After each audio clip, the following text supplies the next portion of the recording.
नमस्कार साथियों, आप देख रहे हैं ऑल इंडिया समाचार। यहाँ पर आपको 10 मिनट में यूपी की 25 बड़ी खबरें मिलेंगी, तो वीडियो को लाइक करके चैनल को सब्सक्राइब जरूर करें। आज की पहली बड़ी खबर, सीएम योगी ने यूपी के किसानों को बड़ा तोहफा दिया है। 2.5 लाख से ज्यादा किसानों और उनके परिवारजनों के खाते में 460 करोड़ रुपए की धनराशि भेजी है।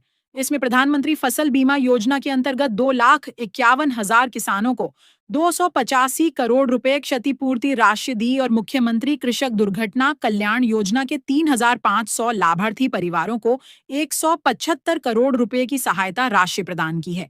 यह कदम किसानों की आर्थिक सुरक्षा सुनिश्चित करने और खेती किसानी के दौरान होने वाले जोखिमों को कम करने की दिशा में सरकार की प्रतिबद्धता को दर्शाता है। समाजवादी पार्टी के राष्ट्रीय अध्यक्ष अखिलेश आज फतेहपुर पहुंचे। इस दौरान उन्होंने बीजेपी सरकार पर जमकर हमला बोला। उन्होंने कहा कि जिन लोगों ने प्रयागराज में शंकराचार्य का अपमान किया, वो नकली सनातनी हैं। यूपी में होली से पहले 5 लाख से अधिक गरीब परिवारों को उज्ज्वला योजना के तहत मुफ्त गैस सिलेंडर मिलेंगे। शासन ने जिला पूर्ति अधिकारी को फरवरी से मार्च तक वितरण सुनिश्चित करने का निर्देश दिया है। यह घोषणा प्रधानमंत्री उज्ज्वला योजना के लाभार्थियों के लिए एक बड़ी राहत है, जिससे त्योहार पर आर्थिक बोझ कम होगा और महिलाओं को धुएं से मुक्ति मिलेगी। लखनऊ में बीजेपी युवा मोर्चा ने कांग्रेस के खिलाफ प्रदर्शन किया। भारत मंडप मुद्दे पर कांग्रेस के विरोध में सड़कों पर उतरे भारतीय जनता युवा मोर्चा के कार्यकर्ता प्रदेश अध्यक्ष प्रांशु द्विवेदी की अगुवाई में सैकड़ों कार्यकर्ताओं ने कांग्रेस के खिलाफ नारेबाजी की, साथ ही राहुल गांधी का पुतला फूंका। मेरठ जिले में फर्जी कंपनियां बनाई, 70 करोड़ का लेन देन दिखाया और हड़प लिए 7 करोड़। मेरठ में एक बड़े जीएसटी फ्रॉड का पर्दाफाश करते हुए पंजाब के 2 आरोपियों को गिरफ्तार किया है। आरोप है कि इन लोगों ने फर्जी कंपनियों के जरिए करीब 70 करोड़ रुपए का कागजी लेन देन दिखाकर सरकार को लगभग 7 करोड़ रुपए का चूना लगाया। प्रधानमंत्री नरेंद्र मोदी आज 22 फरवरी को मेरठ मेट्रो का उद्घाटन करेंगे। मेरठ साउथ से मोदीपुरम तक 12 स्टेशनों के बीच ये मेट्रो चलेगी।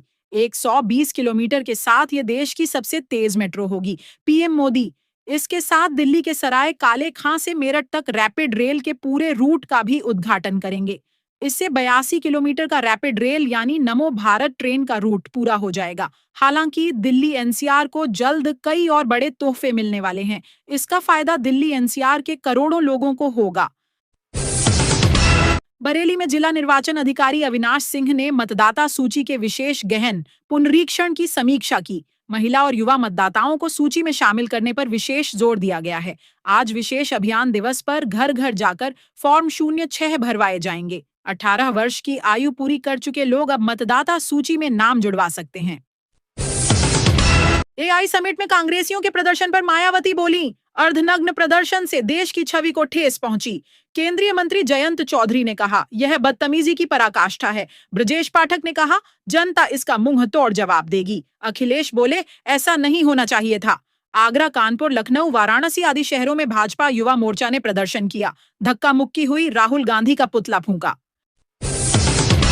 आगरा में पिनाहट थाना क्षेत्र में वाहन चेकिंग के दौरान एक एम्बुलेंस को रोका तो अंदर का नजारा देख पुलिस कर्मियों की आंखें फटी रह गईं। एम्बुलेंस की तलाशी ली गई तो उसमें शराब मिली, जिसे प्रयागराज ले जाया जा रहा था। पीएम किसान सम्मान निधि की 22वीं किस्त का इंतजार कर रहे करोड़ों किसानों की निगाहें अभी भी सरकार की घोषणा पर टिकी हुई हैं। जनवरी और फरवरी बीत चुके हैं, लेकिन अभी तक किस्त की आधिकारिक तारीख का ऐलान नहीं हुआ है। ऐसे में माना जा रहा है कि होली के मौके पर सरकार किसानों को बड़ा तोहफा दे सकती है। उम्मीद जताई जा रही है कि होली पर 22वीं किस्त जारी होने की संभावना है। लखनऊ में यूपी बोर्ड परीक्षा ड्यूटी में लापरवाही मिलने पर 19 स्टैटिक मजिस्ट्रेट के खिलाफ कार्रवाई की गई। निरीक्षण में अनुपस्थित पाए जाने पर जिलाधिकारी ने उनका वेतन अगले आदेश तक रोक दिया। प्रशासन ने स्पष्ट किया कि परीक्षा जैसे संवेदनशील कार्य में लापरवाही किसी भी स्थिति में बर्दाश्त नहीं की जाएगी। सीएम योगी ने कहा कि लखनऊ, वाराणसी, गोरखपुर, झांसी व आजमगढ़ में डॉपलर वेदर राडार की स्थापना होने जा रही है। इससे मौसम का पूर्वानुमान लगाने के साथ ही यह भी बता सकेंगे कि कहां पर आकाशीय बिजली गिरने का खतरा है। प्रदेश में 450 ऑटोमेटिक वेदर स्टेशन और ब्लॉक स्तर पर 2000 ऑटोमेटिक रेन गेज स्थापित करने की कार्रवाई लगभग पूरी हो चुकी है। प्रधानमंत्री नरेंद्र मोदी पहली बार राजस्थान को एक साथ रेलवे की कई बड़ी सौगातें देंगे। पीएम मोदी 26 फरवरी को वर्चुअल कार्यक्रम के जरिए आरओबी के विकास कार्यों का लोकार्पण और शिलान्यास करेंगे। उत्तर पश्चिम रेलवे के 24 स्टेशन इसमें शामिल है, जिसमें सांगानेर, दौसा, अजमेर समेत 21 राजस्थान के हैं। राजस्थान के इन स्टेशनों के पुनर्विकास पर कुल 1,261 करोड़ रुपए खर्च होंगे। इन स्टेशनों का अमृत भारत स्टेशन योजना के तहत कायाकल्प किया जाएगा। मौसम विभाग के मुताबिक आज यानी 22 फरवरी से 24 फरवरी तक देश के 10 राज्यों में भारी बारिश की चेतावनी जारी की गई है। जिन राज्यों में बारिश की संभावना है उनमें जम्मू कश्मीर, उत्तराखंड, हिमाचल प्रदेश, छत्तीसगढ़, ओडिशा, महाराष्ट्र, तमिलनाडु, केरल, कर्नाटक और तेलंगाना शामिल हैं। 22 और 23 फरवरी को जम्मू कश्मीर और हिमाचल प्रदेश में कुछ जिलों में बारिश की संभावना है। वहीं उत्तराखंड में 22 फरवरी से 24 फरवरी तक बारिश की संभावना है।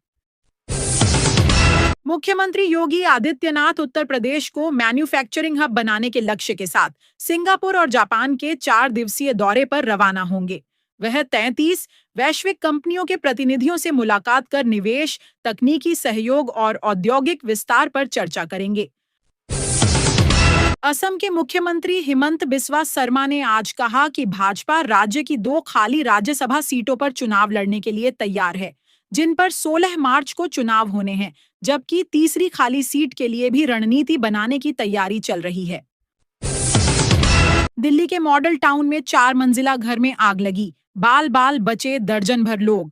मॉडल टाउन के गुजरांवाला क्षेत्र में एक 4 मंजिला इमारत में आग लग गई। तीसरी मंजिल से शुरू हुई आग चौथी मंजिल तक फैल गई। पुलिस ने बहादुरी दिखाते हुए 80 वर्षीय बुजुर्ग महिला और एक कुत्ते को बचाया। दमकल की 10 गाड़ियों ने 4.5 घंटे में आग पर काबू पाया। कांग्रेस महासचिव और सांसद प्रियंका गांधी वाड्रा ने असम विधानसभा चुनाव 2026 के लिए उम्मीदवारों का चयन करने वाली स्क्रीनिंग कमेटी की अध्यक्ष के रूप में राज्य का 2 दिवसीय दौरा पूरा किया है। यह दौरा ऐसे समय में हुआ जब पूर्व प्रदेश अध्यक्ष भूपेन बोराह ने पार्टी से इस्तीफा देकर भाजपा में शामिल होने की घोषणा की है, जिससे कांग्रेस में असंतोष और दल बदल की आशंका बढ़ गई है। रोजाना यूपी की ताजा और काम की बड़ी खबरें सबसे पहले पाने के लिए हमारे चैनल ऑल इंडिया समाचार को अभी सब्सक्राइब करें और बेल आइकन दबाना न भूलें।